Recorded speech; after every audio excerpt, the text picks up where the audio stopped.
Why democracy is mathematically impossible. The assertion that democracy is mathematically impossible is often linked to certain paradoxes and mathematical theories that challenge the idea of perfect, fair, or optimal democratic outcomes.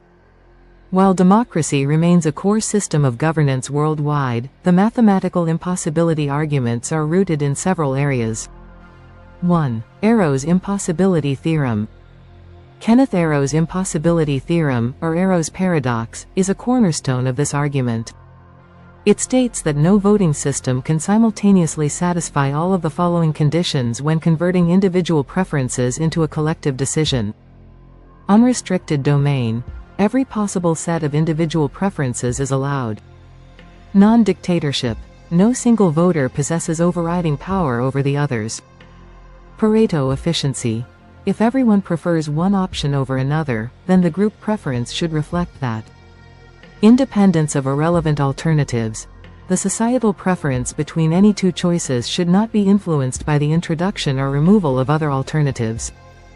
This theorem demonstrates that no voting system can perfectly represent the will of the people without violating one or more of these principles.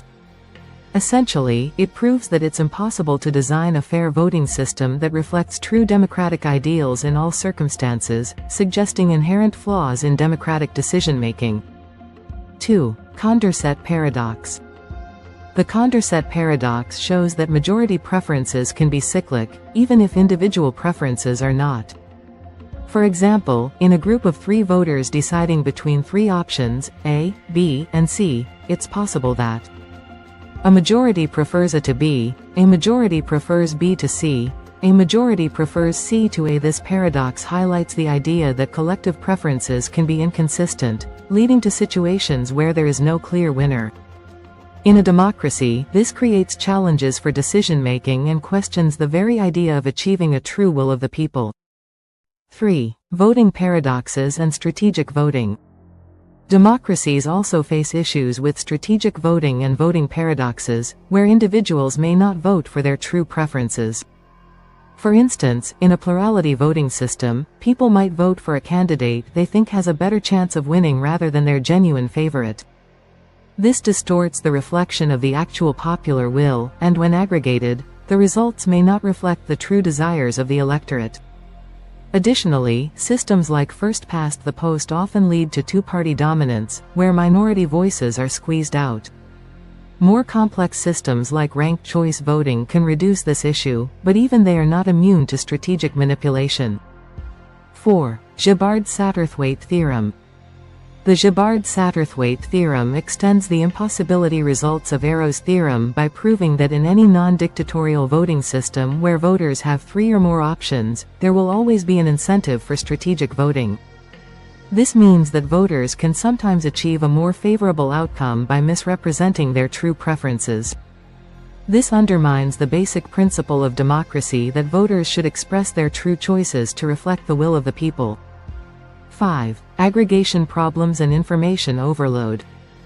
Another mathematical issue arises from the problem of aggregating diverse opinions in large populations. In any large-scale democracy, the number of preferences and opinions can be so vast and diverse that it becomes mathematically complex to aggregate them in a way that reflects a true and coherent collective will.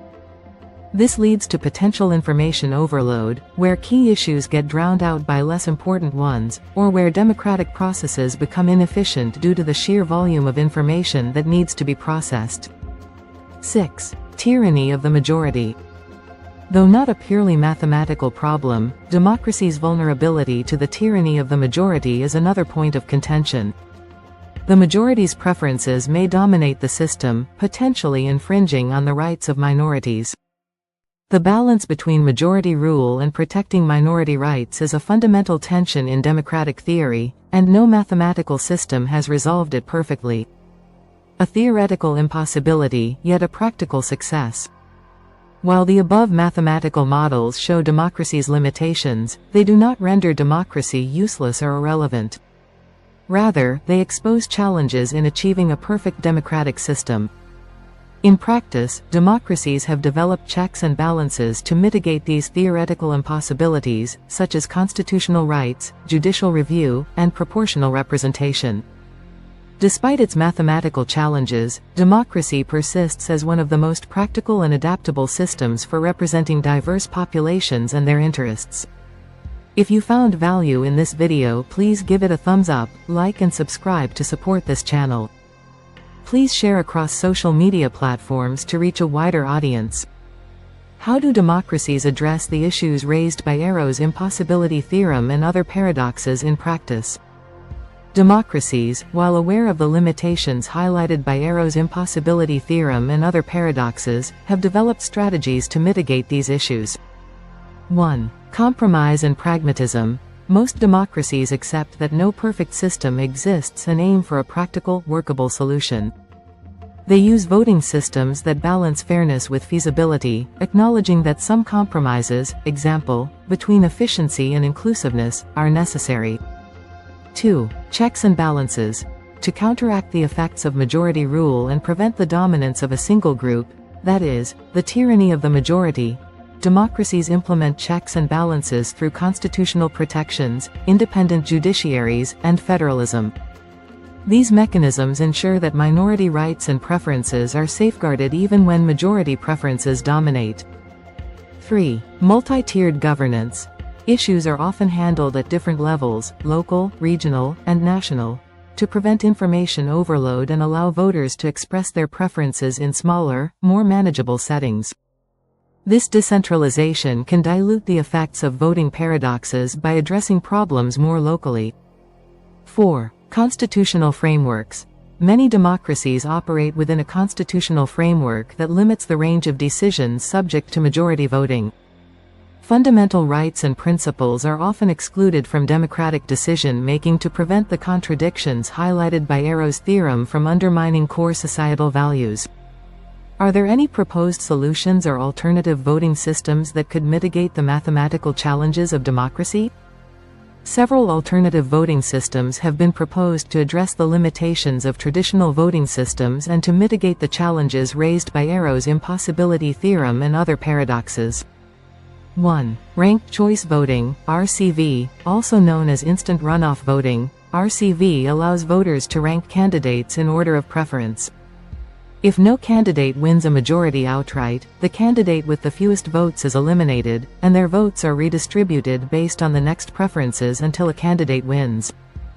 While this system doesn't fully escape Arrow's theorem, it helps avoid some issues like the spoiler effect, where a third-party candidate splits the vote, and strategic voting. 2. Approval voting. In approval voting, voters can vote for as many candidates as they approve of, without ranking them. The candidate with the most approval votes wins. This method reduces the impact of strategic voting and gives voters more flexibility, as they don't need to vote tactically to avoid wasting their votes. 3. Condorcet method. The Condorcet method seeks to find the candidate who would win a head-to-head comparison against every other candidate. Although this method can help solve some paradoxes, it isn't perfect, as it may not always identify a clear winner if no candidate can win all head-to-head contests, leading to cyclic preferences, as shown by the Condorcet Paradox. 4. Proportional representation, PR. Many democracies, particularly in Europe, use proportional representation, where parties win seats in proportion to the number of votes they receive. This system helps ensure that a wider range of preferences is represented, reducing the distortions caused by first-past-the-post systems. Although PR doesn't eliminate all paradoxes, it provides a more inclusive reflection of societal preferences. 5. Deliberative democracy. Instead of focusing purely on voting, deliberative democracy emphasizes informed discussion and debate among citizens before making decisions. This approach can help mitigate the effects of paradoxes by allowing for a more nuanced consideration of issues rather than reducing everything to a simple vote. What are the real-world implications of these mathematical challenges on democratic decision-making and governance? 1. Electoral system design. The insights from Arrow's Impossibility Theorem and other paradoxes influence how electoral systems are designed. Countries that aim for more representative governance tend to adopt proportional systems, for example, Germany and New Zealand, to avoid the distortions inherent in simple plurality systems, even though no system is perfect. 2. Policy stability versus cycling preferences. Democratic systems often struggle with policy instability due to cyclical preferences, where public opinion on an issue swings back and forth. This cycle makes it difficult to achieve lasting consensus, leading to frequent changes in policy direction with each election cycle, as seen in countries like Italy. 3. Coalition governments. In many democracies, especially those with proportional representation, no single party can dominate, so coalition governments are necessary. While this mitigates the risks of winner-takes-all outcomes, it also leads to compromises and sometimes slow decision-making, as multiple parties must negotiate policies. 4. Polarization and strategic voting. In majoritarian or plurality systems, the pressure for strategic voting can lead to political polarization, where voters are pushed toward choosing between only two dominant parties. This dynamic can exclude smaller, more moderate parties and create a less representative political landscape, as seen in the United States. 5. Complexity in governance. The mathematical complexities of aggregating preferences mean that decision-making in democracies often involves compromises and trade-offs. No system can perfectly capture all preferences, so democracies rely on institutional mechanisms, like checks and balances or judicial oversight, to compensate for the imperfections in voting systems. 6. Citizen disillusionment.